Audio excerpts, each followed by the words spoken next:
नमस्कार. Kanchan kitchen recipe मध्ये आपलं सर्वांचं स्वागत आहे. आज मी तुम्हाला श्रावण घेवडा याची भाजी बनवायला शिकवणार आहे. एकदम कोवळा आहे बघा आणि याची भाजी पण खूप छान होते आणि ती कशा पद्धतीने बनवायची ती मी तुम्हाला शिकवणार आहे. तर चला मग आपण रेसिपीला चालू करूया. प्रथम आपण कढई ठेवलेली आहे.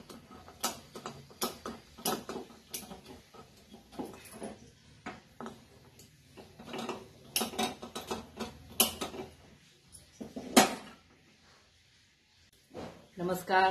कांचन किचन रेसिपी मध्ये आपलं सर्वांचं स्वागत आहे. आज मी तुम्हाला श्रावण घेवडा याची भाजी बनवायला शिकवणार आहे. ही पावसाळ्यामध्येची शेंग येते आणि एकदम कोवळी आहे बघा आणि आपण याची आता भाजी बनवूया. खूप सुंदर लागते. तर चला मग आपण रेसिपीला चालू करूया. आता या ठिकाणी मी कढई ठेवलेली आहे.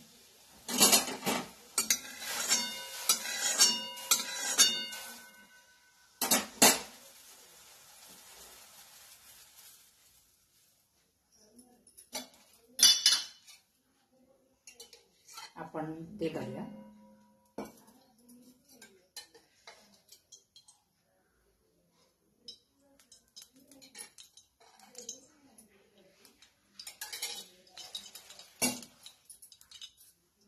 तेल चांगलं गरम होऊ दे.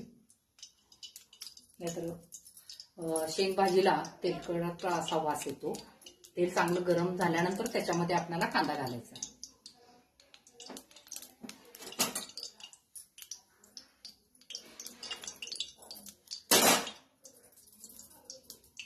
शेंग चांगली धुवून घ्यायची आहे.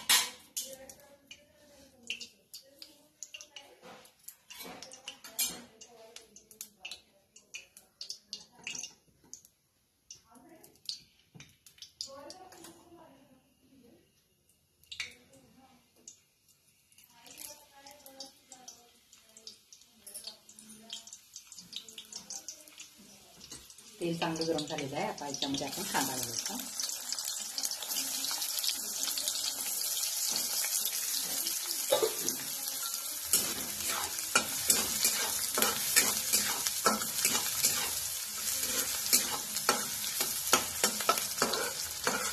एक 5 मिनिटं फक्त याला भाजायचं आहे. पुन्हा याच्यामध्ये आपण शेंग घालणार आहोत आणि शेंग बरोबर आणि पुन्हा तो कांदा भाजला जातो.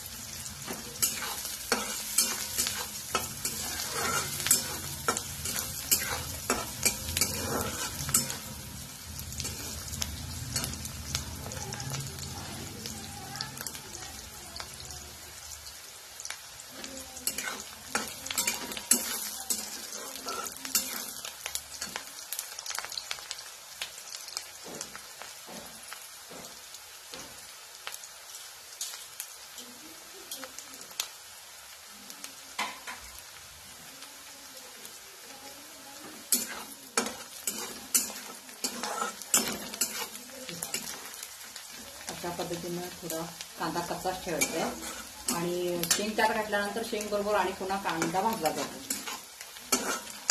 आता आपण याच्यामध्ये शेंग टाकू.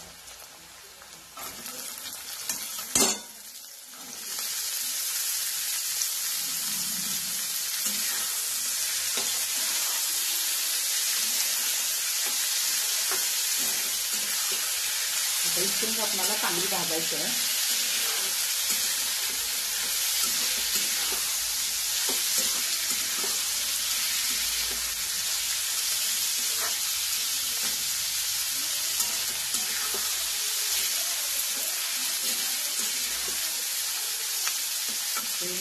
शेंग ही लवकरच भाजते.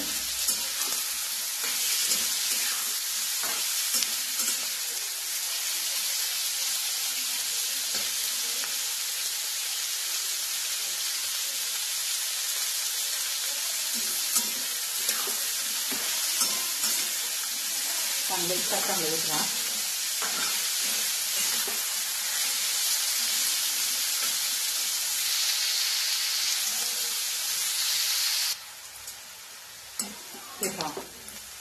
शेंग आपली भाजत आलेली आहे. चटचट असा आवाज येतोय आणि त्याच्याबरोबर कांदा सुद्धा भाजतोय. आता पण याच्यामध्ये बारीक चिरलेली कोथिंबीर घालूया.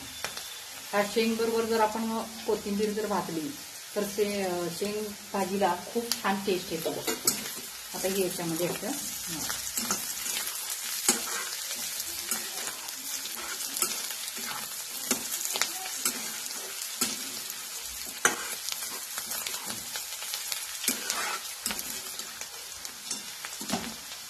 आता याच्यामध्ये हळद घालते. प्रथम हळद घालायचं. हळद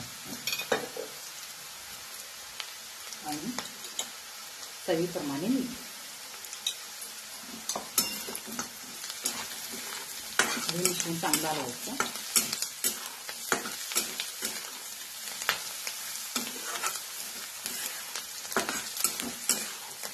आता याच्यामध्ये शेंगदाण्याचा कूट घालायचा.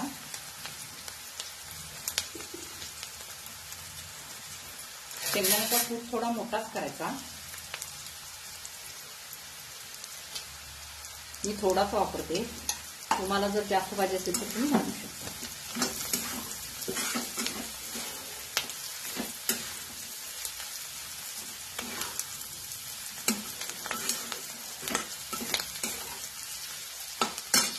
आता याच्यामध्ये तिखट घालायचं.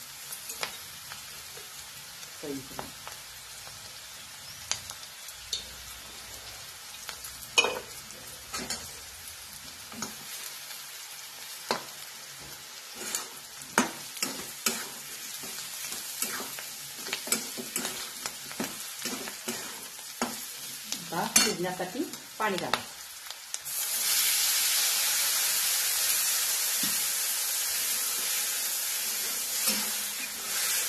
गॅस मोठाच ठेवायचा.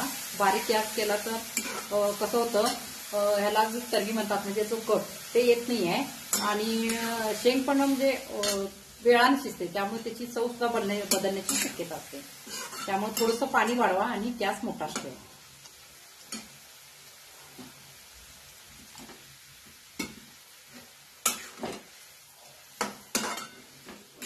आता यातलं पाणी आटोपर्यंत आपल्याला थांबायचं. याच्यावर झाकायचं नाही आहे, नाहीतर ह्या शेंगचा कलर बदलतो. हे पहा, आपली शेंग शिजलेली आहे. मी गॅस मोठाच ठेवलेला आहे. दिसायला पण किती सुंदर दिसते बघा. याचा कलर आहे हिरवागार. हा कलर राहण्यासाठी ज्यावेळेला शेंग भाजते त्यावेळेला प्रथम हळद टाकायची. हळद आणि मीठ हे दोन्ही चांगलं हलवून घ्यायचं आणि मग त्याच्यानंतर शेंगदाण्याचा कूट घालायचा आणि मगच चटणी घालायची. आणि गॅस हा मोठा ठेवायचा. त्यामुळं शेंग खूप छान होते. आता याच्यामध्ये तुम्हाला जर रस्सा हवा असेल तर तुम्ही ह्याच्यामध्ये ठेवू शकता. तुम्हाला ह्याची सुकी भाजी पाहिजे असेल तर पूर्ण यातलं पाणी आटवू शकता. आणि शेंग भाजलेली असते त्यामुळे ही शेंग लवकर शिजते.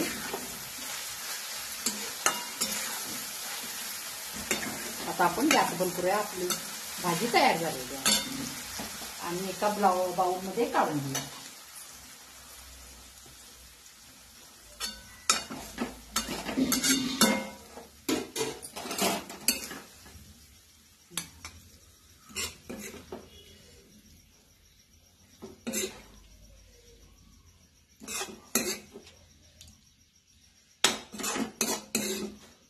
भाजीचा कलर बघा कसा आलेला आहे.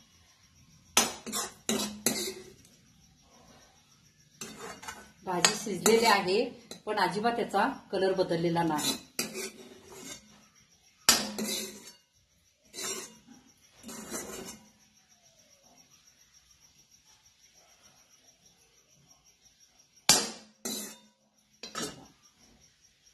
झाले ना छान.